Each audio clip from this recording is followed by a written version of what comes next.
Good night. Kenapa ada ya? Saya Didi dan saya Kuli. Di film-film itu suka ada tokoh jahat yang menganiaya orang miskin. Tujuannya memang mungkin untuk dramatis. Tapi menurut saya gak perlu ada orang jahat. Tanpa orang jahat pun hidup orang miskin udah dramatis. Jangankan dijahatin ya, dalam seminggu aja ada temen yang kawinan, kita mah ngerasa dibegal. Bayangin aja, 50.000 satu amplop kali 3, 150.000. Duit buat cicilan kasur hilang. Kurang dramatis apa? Terus di film-film tuh suka ada yang menurut saya tokoh yang gak masuk akal, gak pantas. Ada nih biasanya gadis miskin, buat makan aja susah. Tapi make upnya tebel. Alisnya ditato. Tato naga.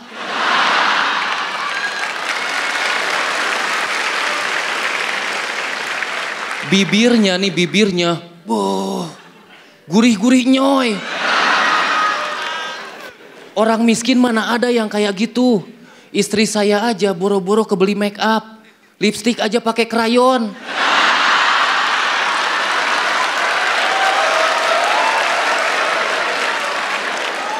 Anak saya nih lagi ngegambar. Nah pinjem ya sebentar. Yang mana mah? Itu yang warna hijau. Terus ada lagi tokoh tuh yang menurut saya berlebihan. Ada nih orang miskin, bajunya robek-robek. Kayak habis berantem sama macan. Mukanya dibikin hitam, kayak atlet, nggak jelas. Kadang-kadang saya bingung, ini orang miskin kok malas amat cuci muka.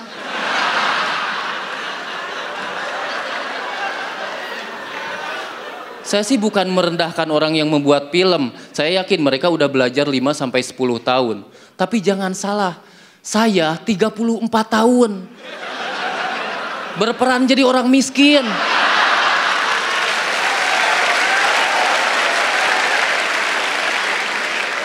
Kurang pengalaman apa saya? Saya ini orang miskin senior.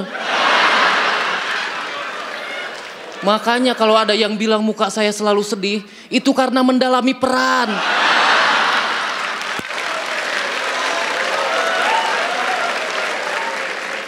Terus ngomong-ngomong soal film, saya tuh pengen nanya sama Pak De Indro, Pak De. Kenapa sih hampir di setiap film warkop itu selalu ada orang miskin diceburin ke empang?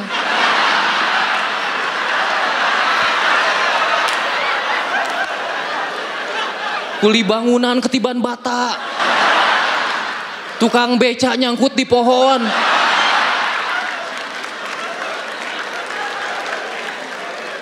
Itu pesan moral apa yang ingin disampaikan?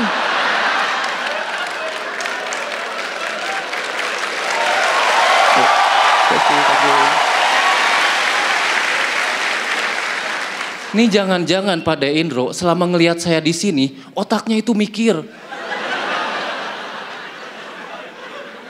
Nih orang miskin enaknya diapain ya?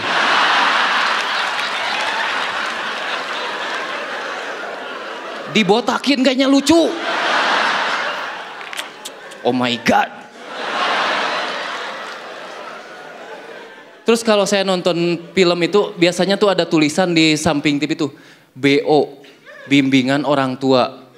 Nah saya tuh bingung dengan hal itu. Jujur yang namanya membimbing setahu saya membimbing anak ngaji, ngebimbing anak sholat.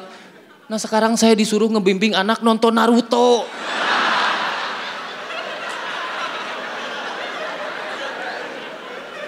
Apa yang harus saya jelaskan? Lagi pula kalau masalah film kartun mah justru anak saya yang membimbing saya. Saya nih lagi nonton Doraemon sama anak saya. Pak lihat tuh Pak, Bapak waktu kecil pasti kayak si Nobita. Malas belajar, makanya jadi kuli bangunan. Saya Dede, terima kasih. Luar biasa Kang Dede. Luar biasa. Aduh, apa ya? Saking luar biasa.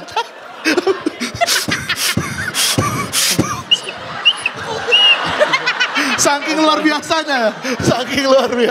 Luar biasa Pak Didi, langsung aja apa kata Bang Panji? 90% dari setnya itu adalah penulisan materi yang berdasarkan persona. Ya, jadi core-nya tuh datang dari persona, datang dari menjadi orang miskin. Dan bagus-bagus banget semuanya. Ih, dicatat satu persatu tuh. Cicilan kasur, ya Allah. Kelas menengah tuh ngerti nyicil mobil, nyicil motor, nyicil kasur. Aduh. Kasihan bang. Sulit. Bang, kasihan bang. Iya, gue paham, gue juga. Parah bang Panji. Ini kawan Gue juga kami. paham. Jadi yang menarik adalah betapa cermatnya Kang Didi. Saya tuh bingung, Kang Didi tuh ngakunya miskin, tapi kok cara pikirnya tuh nggak kayak orang miskin. Cara pikirnya tuh cerdas banget gitu. Dia barusan bikin nyusun set dari cara sudut pandang orang miskin, ngelihat bagaimana film memportray atau menggambarkan orang miskin, kan gitu poinnya. Gua mah lebih pengalaman jadi orang miskin daripada orang miskin yang lu tampilin di TV, kan gitu kan. Itu kan sudut pandang yang tidak ada komika di Indonesia yang punya sudut pandang itu cuman Kang Didi seorang, dan itu tahu nggak kenapa? Kenapa Kang Didi seorang yang punya kayak gitu? Karena yang lain nggak miskin. Kasih Bang. Gokil. Kasih ini dulu dong, sekali dong. Nah, mantap. Silakan calon tong. Karena gokil. Kalau gokil kasih ini. Maaf. Itu tadi dagunya bisa bunyi. Bibir. Itu bukan dagunya, dia tuh giniin bibir bawah. Maaf nih Cak, sorry itu tadi bunyi ginjal Cak.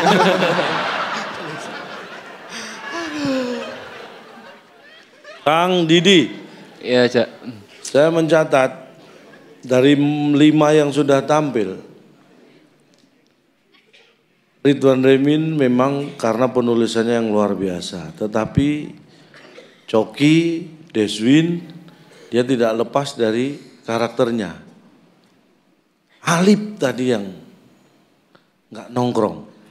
Padahal dia anak nongkrongan. Dia lepas dari karakternya dan dia dalam kondisi bahaya.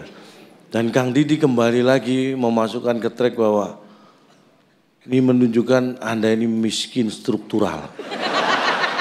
Miskin struktural. Itu miskin yang sudah tidak bisa diganggu gugat.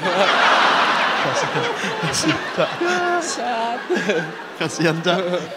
Mungkin suatu saat dan mudah-mudahan dan saya mungkin yakin juga Kang Didi akan sukses dan kaya. Amin. Dan yang terbukti walaupun kondisi relatif miskin tapi cara berpikir Anda sama sekali tidak miskin. Itu yang penting. Kasih. Very good job. Berikutnya silakan Pak D mempertanggungjawabkan ya ini. Kenapa ada tukang Pertanyaan tadi, film silakan. itu loh Pak D. Iya Pak D. Bukan saya loh Pak D ini. Kang Didi loh Pak D. Tolong Pak D. Iya Pak D. Yuk. Kang Didi, jadi motivasi saya yang ingin saya katakan pada penonton film, janganlah jadi miskin. Karena menderita. Udah miskin harus dicemplungin ke kolam. Itu sebenarnya. Makanya berusahalah kuat-kuat. Kira-kira seperti Kang Didi ini. Kasih. Keren ngelesnya. Miskin itu musuh bangsa Kang Didi. Ya, itu yang harus diingat. Pokoknya mah kompor gas weh. Kasih.